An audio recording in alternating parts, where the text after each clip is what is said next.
ইতিহাসে মাত্র দুইটা দেশ পেরেছে টানা দুইবার ওয়ার্ল্ড কাপ জিততে। আর্জেন্টিনা কি সেই অসম্ভবকে সম্ভব করবে? আর ৩৯ বছর বয়সে মেসি কি শেষবারের মতো জাদু দেখাতে পারবেন? আজকে পুরো বিশ্লেষণ করব। ২০২২ সালে কাতারে যা হয়েছিল সেটা ফুটবল ইতিহাসের সেরা মুহূর্তগুলোর একটা। আর এখন মাত্র কয়েক সপ্তাহ পরেই শুরু হচ্ছে ২০২৬ FIFA world cup, America, Canada আর মেক্সিকোতে। আর সবচেয়ে বড় প্রশ্ন একটাই, আর্জেন্টিনা কি টানা দুইবার ওয়ার্ল্ড কাপ জিততে পারবে? আর্জেন্টিনা পড়েছে গ্রুপ জেতে, তাদের সাথে আছে আলজেরিয়া, অস্ট্রিয়া আর জর্ডান। এই গ্রুপকে দেখলে বলতে হয় আর্জেন্টিনার জন্য এটা মোটামুটি সহজ গ্রুপ, কিন্তু ফুটবলের সহজ বলে কিছু নেই। তাদের প্রথম ম্যাচ ১৬ জুন আলজেরিয়ার বিপক্ষে ক্যানজাস সিটিতে, তারপর ২২ জুন অস্ট্রিয়ার বিপক্ষে, আর ২৭ জুন জর্ডানের বিপক্ষে। এখন সবচেয়ে বড় প্রশ্ন, লিওনেল মেসি কি এই ওয়ার্ল্ড কাপে থাকবে? মেসির বয়স এখন ৩০। টুর্নামেন্ট শুরু হওয়ার সময় তিনি হবেন ৩৮, আর শেষ গ্রুপ ম্যাচের পরেই তার ৩৯তম জন্মদিন। আর্জেন্টিনা কোচ লিওনেল স্কালোনি নিজেই বলেছেন এটা সম্পূর্ণ মেসির সিদ্ধান্ত। মেসি বলেছেন তিনি দিন দিন দেখছেন, ফিটনেস বুঝে তারপর সিদ্ধান্ত নেবেন। যদি মেসি খেলেন, এটাই সম্ভবত তার শেষ ওয়ার্ল্ড কাপ। তাহলে দেখি স্কোয়াড কেমন আছে।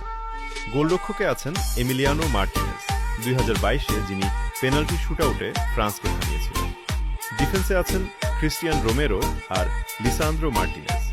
এই দুজন মিলে আর্জেন্টিনার ব্যাকলাইন করে তুলেছে অনেক শক্তিশালী। মিডফিল্ডে রদ্রিগো ডে পল, অ্যালেক্সিস ম্যাকালিস্টার, এনজো ফার্নান্ডেজ। এই তিনজন ২০২২-এও ছিলেন, এখনও আছেন। এই মিডফিল্ড ট্রিও বিশ্বের সেরাদের একটা। এছাড়াও নতুন প্রজন্ম হিসেবে এসেছে ফ্রাঙ্কো মাস্তানতুওনো, ক্লাউদিও এচেভেরি, নিকো পাজ, জুলিয়ানো সিমেওনে, ভালেন্টাইনে বার্কো, জানলুকা প্রেস্তিয়ানো। আর আক্রমণ ভাগে আছে জুলিয়ান আলভারেস, লাউতারো মার্টিনেস আর অবশ্যই লিওনেল মেসি। যদি তিনি থাকেন, এই অ্যাটাক হবে বিশ্বের সেরা। আর্জেন্টিনার সবচেয়ে বড় শক্তি কি? প্রথমত, অভিজ্ঞতা ও winning mentality. ২০২১ Copa America, ২০২২ world cup, ২০২৪ Copa America, এরা টানা জিতছেই। দ্বিতীয়ত, ট্যাকটিক্যাল ফ্লেক্সিবিলিটি। কোচ স্কালুনির প্রয়োজনে ভিন্ন ফরমেশনে খেলাতে পারেন।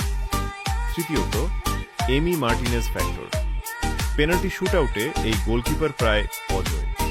আর সবশেষে স্কোয়াড ডেপথ। শুধু মেসির উপর নির্ভরশীল না, পুরো টিম ব্যালেন্স। কিন্তু সব গোলাপ না, সবচেয়ে বড় চিন্তা হলো মেসির বয়স ও ফিটনেস। ৩৮ থেকে ৩৯ বছরে পুরো টুর্নামেন্ট খেলা অনেক কঠিন। লং রানে তার স্ট্যামিনা কতটুকু থাকবে সেটা বড় প্রশ্ন। এছাড়া ডিপল বা ওটামেন্ডির মতো ভেটারান প্লেয়ার্সরাও আগের মতো তো নাও থাকতে পারেন। আর সবচেয়ে বড় চ্যালেঞ্জ হলো ডিফেন্ডিং চ্যাম্পিয়নের প্রেশার। ইতিহাসে মাত্র দুটো দেশ কনজিকিউটিভ ওয়ার্ল্ড কাপ জিতেছে, ইটালি ১৯৩৪ থেকে ৩৮ সালে আর ব্রাজিল ১৯৫৮ থেকে ৬২ সালে। এটা সত্যি অসম্ভব কঠিন। প্রতিপক্ষ হিসেবে স্পেন, ফ্রান্স, ইংল্যান্ড, জার্মানি সবাই তাদের হারাতে মরিয়া। তাহলে আমার প্রেডিকশন কি? গ্রুপ স্টেজ থেকে আর্জেন্টিনা প্রায় নিশ্চিতভাবে বের হবে। আলজেরিয়া, অস্ট্রিয়া, জর্ডান এই গ্রুপ থেকে টপ 2-এ থাকা তাদের জন্য কঠিন হবে না। রাউন্ড অফ ৩২ আর ১৬-তে আসবে আসল পরীক্ষা। কোয়ার্টার ফাইনাল বা সেমিফাইনালে ফ্রান্স বা ইংল্যান্ডের মতো শক্তিশালী দলের মুখোমুখি হতে পারে। ফাইনাল সম্ভাবনা অবশ্যই আছে, তবে টানা দুইবার জেতা ফুটবল ইতিহাসে বিরল। আমার ব্যক্তিগত মতামত, আর্জেন্টিনা ফাইনালে যাবে। জিতবে কিনা সেটা নির্ভর করবে মেসির ফিটনেস আর এমি মার্টিনেজের হাতের উপর। তো ভাই, তোমরা কি মনে করো, আর্জেন্টিনা কি টানা দুইবার ওয়ার্ল্ড কাপ জিততে পারবে, নাকি এবার অন্য কেউ ট্রফি নিয়ে যাবে? কমেন্টে জানাও। ভিডিওটা ভালো লাগলে লাইক দাও, সাবস্ক্রাইব করো আর তোমার বন্ধুদের সাথে শেয়ার করো যারা ফুটবল ভালোবাসে। আমি থাকব পরের ভিডিওতে। ততক্ষণ আল্লাহ হাফেজ।